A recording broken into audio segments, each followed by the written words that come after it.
नमस्कार, मैं Rohit Ranjan. News nation के अंधविश्वास के खिलाफ जारी मुहिम ऑपरेशन पाखंड सच की पड़ताल में आप सभी का स्वागत है। कई बाबाओं का पर्दाफाश करने के बाद अध्यात्म, विज्ञान और तर्क की कसौटी पर आज परीक्षा देने की बारी है भारत नेपाल की अंतर्राष्ट्रीय सीमा के पास बसे महाराजगंज जिले के गांव केवटलिया में रहने वाले बाबा श्रवण राजभर की, उर्फ मजार वाले बाबा की।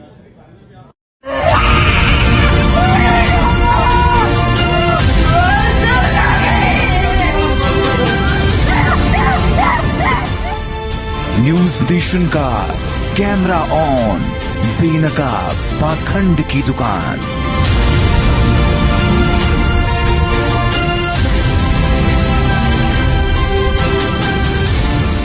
मुहिम का बड़ा असर, कई बाबा हुए सरेंडर। चीजें अब नहीं करेंगे। हाँ, हम माफी मांगते हैं कि जो तेल का दावा करते हो नहीं करेंगे, वाइब्रेशन नहीं करेंगे। अब आज के बाद आप किसी पेशेंट को दिलासा नहीं दोगे, ये वादा है? प्रॉमिस। अंधविश्वास फैलाती बाबा, पर्दाफाश 35 से ज्यादा। कोई फूंक मारता है, कोई बला उतारता है। मेडिकल साइंस को चुनौती, बाबाओं की गजब प्रगति।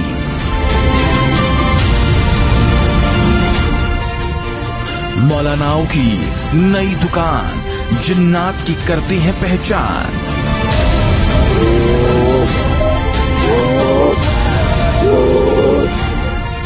न्यूज नेशन के मंच पर अंधविश्वास से एनकाउंटर।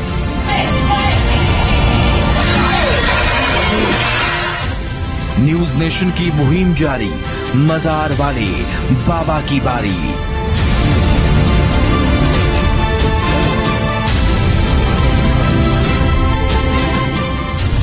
ऑपरेशन पाखंड सच की पड़ताल।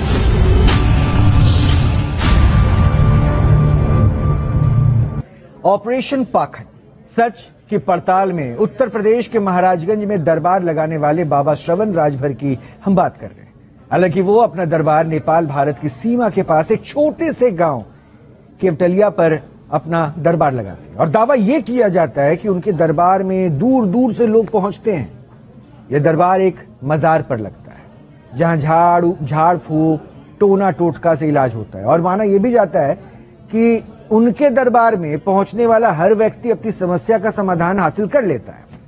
अब वो करते क्या हैं, जरा एक रिपोर्ट के जरिए उनको पहले जान लीजिए। बाबाओं का चमत्कार, अंधविश्वास का व्यापार। ये बाबा हैं श्रवण राजभर उर्फ मजार वाले बाबा, जो उत्तर प्रदेश महाराजगंज में अपना दरबार लगाते हैं और उनके दरबार लगाने का स्थान है केवटलिया गांव की एक मजार, जहां दूर दूर से लोगों के पहुंचने का दावा किया जाता है और बाबा वहां इलाज करते हैं, वो भी सभी तरह की बीमारियों का। लेकिन इलाज की प्रक्रिया है सिर्फ झाड़ फूंक, यानी बाबा के पास जो जाता है वो चावल लेकर जाता है और बाबा के पास अगरबत्ती और लौंग पहले से ही होता है। दावा है कि बाबा अगरबत्ती और चावल देखकर प्रेत पहचान लेते हैं और फिर पीड़ित शख्स की बाधा का इलाज करते हैं। और ये विद्या उन्होंने अपने पिता से सीखी है। झाड़ फूक जैसे किसी को कोई आत्मा सता रही है, जैसे भूत प्रेत की बाधाएं हैं, पितृ दोष है, उसका निवारण किया जाता है, पूजा पाठ किया जाता है।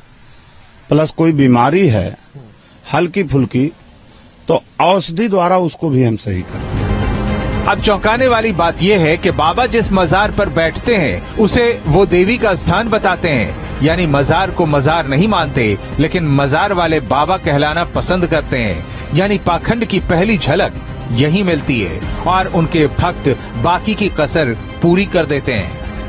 आपने मजार वाले बाबा के बारे में रिपोर्ट तो देख ली, लेकिन अब मैं सीधा उनसे बात करूंगा। हमारे साथ जुड़ रहे हैं श्रवण राजभर, जिनको लोग मजार वाले बाबा भी कहते हैं। तो ये मजार वाले बाबा श्रवण राजभर कैसे बन गए, क्या हुआ ऐसा? जी, ये मेरे पिताजी भी ये काम करते थे। मैं देवी का सेवक हूँ। ये काम है या उपासना है? पहले तो ये जरा मेरे को क्लियर कर दीजिए। पूजा पाठ करना, भक्तों पे कृपा बरसाना, लोगों पर उद्धार करना, ये काम तो नहीं हो सकता है, ये उपासना हो सकती है। आशीर्वाद दिया जा सकता है, तो ये है क्या आपके लिए काम है? मेरे लिए उपकार है सर। नहीं, आपने काम बोला इसलिए मैं पूछा। मैं उपकार करने जानता हूँ, उपकार करता हूँ। तो कैसे उपकार करते हैं ये? नहीं, उपकार करता हूँ, मैं काम नहीं करना बोला हूँ। नहीं, चलिए, अब आपने क्या बोला हो सकता है आपको याद ना हो, देख लीजिएगा क्या बोला आपने। बहरहाल ये बता दीजिए कि ये जो आप उपकार करते हैं लोगों पे, तो ये उपकार कैसे करते हैं? मुझे ज्ञान मिला है, उसके द्वारा मैं इन लोगों को झाड़ फूंक करता हूँ। आप चर्म रोग भी ठीक कर देते हैं, स्किन डिजीज, ऐसा कैसे करते हैं? सर झाड़ते हैं, जो बीमारी होती है उसको बताते हैं दवा कराओ, जो चर्म रोग देवताओं द्वारा होती है उसको मैं झाड़ करके ठीक करता हूँ। अच्छा, वो क्या ज्ञान मिला आपको? मतलब ये मैं जानना चाह रहा था, क्योंकि मेरे साथ भी कुछ ज्ञानी लोग बैठे हैं, तो वो भी जरा समझेंगे कि वो क्या ज्ञान आपने हासिल की जिससे ये सब कष्ट आप दूर कर देते हैं, भक्तों पे उपकार करते हैं। एक हवा मिलती है जो मेरे पूर्वज से, ये हवा हमारे खानदान के जो देवियां हैं, इसका हम लोग सेवा करते हैं। ये हवा द्वारा ज्ञान प्राप्ति होती है, कुछ पुस्तक द्वारा ज्ञान प्राप्ति होती है। नहीं, मैं ये नहीं समझ पा रहा हूँ श्रवण जी कि आपने जिक्र किया देवियों द्वारा ज्ञान प्राप्ति होती है हवा के जरिए, बैठते आप मजार पे हैं, तो देवियों का मजार पे क्या काम हो जाता है? जी, ये मजार नहीं, एक धर्म स्थल है, ये देवी का स्थान है। हाँ। नहीं तो आप व्याख्या दीजिए ना, मजार वाले बाबा आपका नाम हो गया, और देवी का स्थल जो कि स्थल जो होगा, अगर कोई ऋषि मुनि संत भी है तो समाधि लेते, समाधि स्थल होता है, मजार स्थल तो नहीं होता है।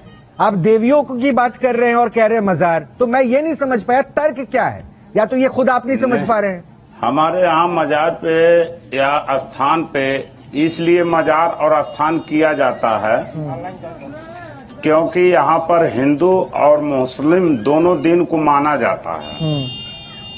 अभी आपने कहा मजार नहीं है, ये देवी का स्थान है, अब मजार बोलने लगे आप, तो मतलब आप चाहते हैं कि आपके कस्टमर जो है हिंदू भी रहे, मुस्लिम भी रहे, जो आपके पास आए और आपके झाड़ फूक की दुकानें चलती रहे।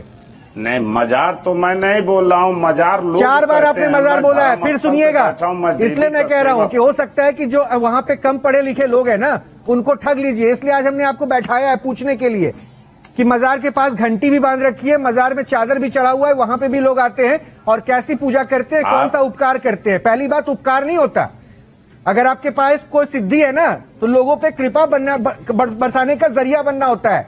पहले काम करते हैं, उपकार करते हैं। पाखंड का दुकान बना रखा है क्या आपने? मिलिए मेहमानों से, जो मेहमान हमारे से जुड़ रहे हैं, उसके सवाल का जवाब दीजिएगा, कैसी दुकान आप सजाए हैं। हमारे से जुड़ रहे हैं डॉक्टर राहुल भार्गव, डॉक्टर नीति शर्मा हिंदू धर्माचार्य हैं, स्वामी दयानंद हिंदू धर्म गुरु हैं। राहुल जी, शुरुआत में आप ही से कर रहा हूं। देखिए, इनके जो चर्म रोग वाले स्पेशलिस्ट हो चुके हैं, आप लोग पढ़ाई लिखाई करते हैं, फिर ये डर्मेटोलॉजिस्ट की जो आप डिग्री लेते हैं वो सब बेकार है। देखिए, ये साइकेट्रिक लोग हैं, इनको साइकेट्रिक प्रॉब्लम है, जो सोचते हैं कि मैं ही ठीक कर रहा हूं, मैं ही सब कुछ कर रहा हूं। या तो ये बहुत ही ज्यादा समझदार लोग हैं जो जनता को ठगी के व्यापार में ठगते जा रहे हैं, ये समझना आवश्यक है। और जनता, भोली वाली जनता को मैं बार बार आग्रह करूंगा, चमत्कार नहीं होते दोस्तों।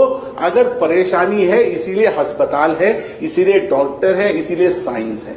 पैसे की बात एक बार आप भूल जाइए, आप प्लीज इन लोगों से ठगी में मत आइए।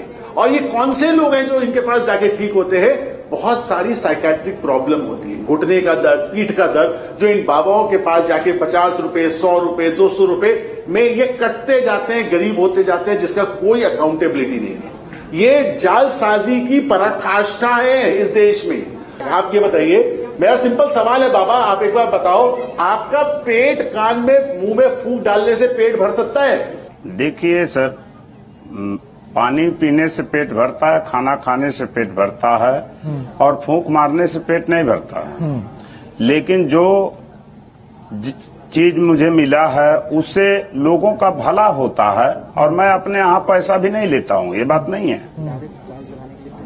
अरे भला कैसे होता है बाबा? आप बेवकूफ बना रहे हो बाबा। आप समझो, आप साइकेट्री की प्रॉब्लम है, आप साइकोपैथ हो, आप समझ ही नहीं रहे कि फूंक मारने से ठीक नहीं होता। अच्छा, मजार वाले बाबा, जरा मुझे ये बता दीजिए श्रवण जी कभी आपकी तबीयत खराब हुई तो आज तक डॉक्टर के पास आप गए हैं कि नहीं गए? जी, मैं डॉक्टर के पास जाता हूँ। क्यों जाते हैं? अपने ऊपर फूंक नहीं मार पाते इसलिए? कैसे फूंक मार लीजिए? देखिए, जो बीमारी है वो बीमारी दवा से सही होती है। आप भी तो बीमारी ही सही करने का दावा करते हैं। नहीं, मैं बीमारी तो सही करने का दावा नहीं करता हूँ। अभी तो आपने शुरुआत में ही कहा कि आपके पिताजी ये काम करते थे, अब मैं वो काम करता हूँ और वही काम में लोगों पे उपकार करता हूँ। बाबा इसको एल्जाइमर कहते हैं कि अभी बोला भूल गए। लीजिए, देखिए, आपको कुछ दिक्कतें हैं, डॉक्टर साहब बैठे बैठे आपका इलाज कर रहे हैं। उम्र ये कितनी जो है? मेरा धर्म है। अरे धर्म पे कोई प्रश्न नहीं उठा रहा। ना ना ना ना बाबा, आप धर्म का नाम मत लो। हाँ। जब कोई आदमी पाखंडी आदमी सनातन हिंदुइज्म हाँ, एक्चुअली राहुल जी दिक्कत यही, अच्छा एक काम करते हैं ना राहुल जी, दिक्कत यही है, प्रश्न यही उठता है कि बार बार धर्म की बात क्यों करने लगे? अभी आप फूंका मार रहे हैं, बदनाम कर रहे हैं। ये नीतीश कृष्ण जी के बारे में यह है कि अपने पुत्र पर उनको जब गुस्सा आया तो उन्होंने कुछ श्राप दिया और फिर बाद में हुआ कि सूर्य की उपासना कीजिए तो आपके जो चर्म से जुड़े रोग थे वो खत्म हो जाएंगे। ऐसी कहानियों को हमने पढ़ा, जो बताया गया, लेकिन वो तो सूर्य की उपासना के साथ सिद्ध हुआ। ये जो ज्ञान बोल रहे हैं, हवा आती है, कान में फूंक जाती है, उसके बाद वो कष्ट चुटकियों में दूर है, ये संभव लग रहा है? तर्क लग रहा है इस पे? श्रद्धा के नाम पे, अध्यात्म के नाम पे ये व्यवसायीकरण, ये बेसिकली बिजनेस का मॉड्यूल है। बाबा ने बोला कि मैं धन नहीं लेता हूँ, लेकिन बाबा जो एक आम श्रवण कुमार जी आज बाबा के नाम से संबोधित किए जा रहे हैं, तो अपना साम्राज्य को स्टैब्लिश करना, अपने नाम को स्टैब्लिश करना, कई बार नाम को स्टैब्लिश करना, नेम और फेम की भी इतनी भूख होती है। मैं अभी चित्र देख रही थी इससे पहले जब हमारी रिकॉर्डिंग स्टार्ट हुई, किस प्रकार से महिलाएं आकर चरण स्पर्श कर रही थी, बाबा को कोई लेना देना नहीं है।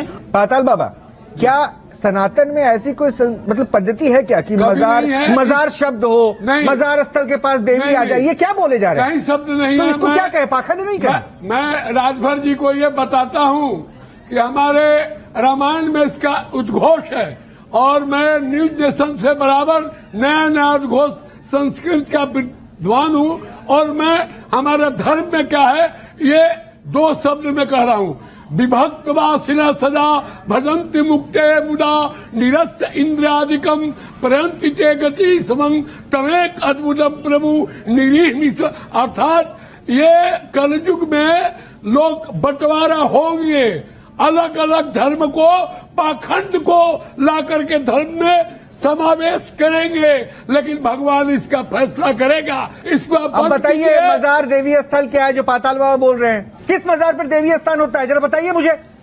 जब आप इस पर गुमराह कर रहे हैं, घंटा बांध रहे हैं मजार के ऊपर, और आप अपने कस्टमर को तैयार कर रहे हैं, हिंदू मुस्लिम हर कोई की मजार भी है, घंटी भी बंदी, आओ कि हम इंसान है, आओ। नहीं, मजार के ऊपर तो घंटा नहीं है। अरे है ना, अभी तो मजार बोलने लगे, अभी तक तो मजार भी नहीं मान रहे थे आप। मजार मैं कहाँ मान रहा हूँ? अभी फिर मजार बोल रहे थे। अभी डॉक्टर ने आपको सही कहा था, आपको जो है ना दिमागी दिक्कतें हैं। मैं मजार कहाँ बोल रहा हूँ? आपको इलाज की बहुत जरूरत है, फूंक के इलाज आप मत कीजिए, डॉक्टर के पास आइए, इलाज करवाइए। पाताल बाबा एक कमेंट दीजिए जरा, बार बार ये धर्म की बात करें तो फिर डॉक्टर साहब की बात करूंगा। धर्म में कभी भी इसका मजार का और इसका कभी भी समावेश नहीं है। आप जिस हिसाब से गुमराह कर रहे हैं ना, डॉक्टर बैठे हैं, आपके ऊपर कानूनी कार्रवाई हो सकती है, अंधविश्वास फैलाने का, लोगों को गलत तरीके से बरगलाने का, भ्रमित करने का। आपके पास एक मंच है, बोलिए, यहाँ पर कबूल कर लीजिए कि हाँ कुछ चीजें ऐसी है जो गलतियां हो रही है, मैं उसको सुधार करूंगा। एक मैं आखिरी मौका दे रहा हूँ, नहीं तो फिर मैं राहुल जी के पास जाऊंगा, फाइनल कमेंट वो देंगे किस तरह के लीगल एक्शन हो सकते हैं। यहाँ पर मैं बैठा हूँ तो मजार यदि कहा जाता तो वहाँ पर भजन और भाव नहीं होता। अरे आपका नाम मजार वाले बाबा है, भजन होती है। आपका नाम क्या है? मजार वाले बाबा। आपके जो भक्त आते हैं वो किस नाम के लिए आते हैं? मजार वाले बाबा के पास आते हैं। कैसे आप सफेद झूठ बोले जा रहे हैं? नहीं, दुकान आप सजाते हैं मजार वाले बाबा के नाम से, नहीं पकड़ सकते हैं। हाँ ये है, ये मानते हैं हम, और वीडियो भी दिखा रहे हैं। ये रहा घंटा जो बंधा हुआ है मजार के पास में, दुकान, और अभी मजार की भी वीडियो को हम दिखा रहे हैं। ये रहा मजार, क्या है ये? बड़ा दुकान है आज इंडिया में, बहुत बड़ा दुकान है। हाँ, बाबा राहुल जी छोड़ दीजिए, राहुल जी भगवान का भजन। राहुल जी एक सेकंड, पाताल बाबा, राहुल जी आप देखिए, सिंपल सी बात है, मेरी पब्लिक से और लॉ अथॉरिटी से 2 गुहार है। एक, पब्लिक को ये समझना चाहिए, अगर ये बाबा इतने सुदृढ़ होते तो ये गांव में और जंगलों में नहीं बैठे होते, ये दिल्ली, मुंबई, कलकत्ता, चेन्नई, गुड़गांव हमें आके प्रैक्टिस कर रहे होते और इन चमत्कार के माध्यम से एम्स पीजीआई की जो बड़ी बड़ी लंबी कतारें हैं उन लोगों का अपना उत्थान कर रहे होते हैं। पहली चीज, ऐसा नहीं हो रहा। दूसरी इंपॉर्टेंट चीज, इनकी लीगल सैंक्टिटी जो लॉ को गवर्नमेंट को देखनी चाहिए, एनएमसी को, भारत सरकार को, आईसीएमआर को और सुप्रीम कोर्ट को इनकी गुहार लगा के मेरी अपील है कि इन पे लगाम कसनी चाहिए, क्योंकि पब्लिक नहीं जानती सही क्या है और गलत क्या है। तीसरी इंपॉर्टेंट चीज, हमको न्यूज नेशन पब्लिक को जो अवेयर करा रहा है, चमत्कार की अपेक्षा ना करिए दोस्तों, अपना वर्क करिए, मेहनत करिए। बीमार हैं, अस्पताल जाइए, प्राइमरी हेल्थ केयर सेंटर जाइए, भारत सरकार आपकी मदद करने के लिए तत्पर है। फिर से मौका दे रहा हूं श्रवण कुमार आपको, उर्फ मजार वाले बाबा। अगर आपने कुछ गलतियां की है तो अभी सुधारने का मौका है, बोल दीजिए ऑन प्लेटफॉर्म। जी सर, इस लाइन में गलती होती है, ये बात नहीं है, कहीं कहीं गलतियां होती हैं, लेकिन सर एक बात और सुन लीजिए, यदि जो शहर में सर अभी कहे हैं कि शहर में दिल्ली बंबई वगैरह जो लोग बैठते हैं, ये वो लोग बैठते हैं जो लोग पैसा कमाने के लिए एक व्यापार बनाते हैं। सर आप इलाज करने के लिए बैठते हैं, ये शब्द वापस लीजिए। इन पे मैं कोर्ट केस करूंगा। इन्होंने कैसे बोल दिया कि सब दिल्ली मुंबई में बैठ के पैसा कमाते हैं, साइंस की पूजा करते हैं, साइंस को प्रैक्टिस करते हैं। अब एक सेकेंड सर, मेरे पास वक्त खत्म हो चुका है, मैं एक मौका बार बार दे रहा हूं। श्रवण जी सुन लीजिए, देखिए 2 तरह के अपराध तो आप कर रहे हैं। पहला अपराध, आप धार्मिक भावना आहत कर रहे हैं, मजार शब्द पे देवी जोड़ रहे हैं, वहां पे मजार के साथ घंटा दिखा रहे हैं, मजार पे आप देवी स्थान बता रहे हैं, धार्मिक भावना आहत कर रहे हैं, पहली चीज। दूसरी चीज, आप इलाज के नाम पर धोखा दे रहे हैं, जो सीधे सीधे लोगों को आप कहीं ना कहीं मौत के आगोश में डाल रहे हैं। मैं मौका दे रहा हूं, माफी मांग लीजिए कि कुछ गलतियां हुई, मैं सुधार करूंगा, नहीं तो आपके ऊपर बड़ी कार्रवाई हो सकती है। सर मैं ठीक है, गलत है तो सर बंद कर देंगे। हाँ एकदम बंद कर दिए। ये बोलिए कि गलत है, बंद करेंगे, भजन ये ज्यादा कीर्तन जरूरी कीजिए, है बहुत अच्छा है। समाज में जागरूकता लाने के लिए ये जरूरी है। बंद कीजिए, इलाज कराइए, फ्री में आपका इलाज करेंगे बाबा। कैमरे की तरफ देख के बोलिए, कैमरे की तरफ देख के बोलिए, और अच्छा कर रहे हैं कि आप कम से कम ये बोल रहे हैं गलत है, हम बंद करेंगे। बहुत बहुत शुक्रिया। और ये पाखंड को लगातार, हम पाखंड को आपके सामने लाने की जो हमारी कोशिश है, वो मुहिम है, वो ऐसे जारी रखेंगे।